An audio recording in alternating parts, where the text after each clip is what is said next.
ना इक्वेशन है, बहुत ही ज़्यादा इम्पोर्टेंट है। मतलब उस पॉइंट को मैं अच्छे से क्लैरिफाई करवाती हूँ। आई नो बहुत लंबा होने वाला है। मेरा पॉइंट आ रहा था कि जो आर्क इलास्टिसिटी है वो एवरेज इलास्टिसिटी को मेज़र करती है at a point on the arc of demand curve. वो इनकरेक्ट है क्योंकि वो सिर्फ प्राइजेस की रेंज से ज़्यादा मेज़र कर देती है, वो भी एवरेज में पता करती है, हमें पॉइंट नहीं पता लगता।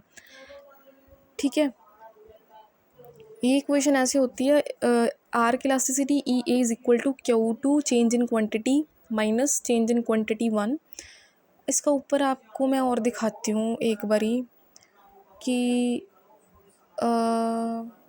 क्यू टू वाली इक्वेशन कैसे बनी है, जो कि बहुत इम्पोर्टेंट है।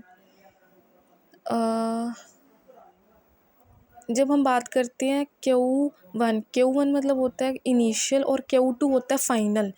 Initial and final quantity demand और price, initial and final prices. ठीक है, ये इक्वेशन बन जाएगी क्यू टू मतलब initial final quantity demand minus initial quantity demand, that is average of the initial final price minus final change.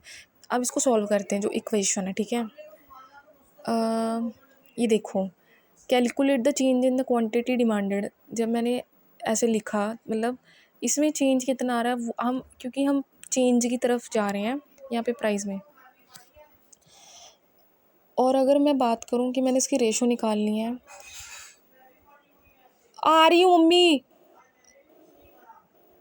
Calculate the ratio of the change in the quantity to the change in the price. हमने ratio पता करनी है। Ratio अगर पता करेंगे तो हम ये चीज़ पता कर लेना सबसे पहले, क्योंकि एवरेज प्राइस निकालना है। पहले रेशो पता होनी चाहिए। रेशो को हम लिखने के लिए कैसे लिखेंगे? हैं? हाँ, है नहीं फिर लगा रही हूँ, रुक जाओ मम्मी। मम्मी रुक जाओ यार 2 मिनट। जब हम चेंज में माइनस करते हैं, हम उसको रेशो बना लेंगे तो हम डिवाइड कर देंगे P2 माइनस P1। ठीक है, फिर हमने प्राइस को देखना है। जब हम प्राइस को करेंगे, हम उसको एवरेज निकालने के लिए 2 से डिवाइड करते हैं, वो चीज़ होगी। उसके बाद अगर मैं बात करूँ, हमने क्वांटिटी को भी एवरेज के अकॉर्डिंग करना है, तो इक्वेशन बन जाएगी P1 plus P2 divided by Q1 plus Q2। मतलब जो हमारा प्राइस था और दोनों डिवाइड में आ जाएंगे क्योंकि दोनों सेम सेम टर्म्स हो जाएंगी। तो जो ऊपर मैंने लिखा था ना Q2 माइनस Q1, ये आपने पहले करा हुआ है, आपको याद होगा, इकोनॉमिक्स के बहुत पहले वाले चैप्टर्स में किया हुआ है। मुझे क्लास +1 +2 का ही क्वेश्चन है ये, ऐसे लग रहा है। ठीक है, फिर इन्होंने फर्स्ट वाली टर्म्स उठाई, उसको डिवाइड किया, मतलब उसको एवरेज में रखा।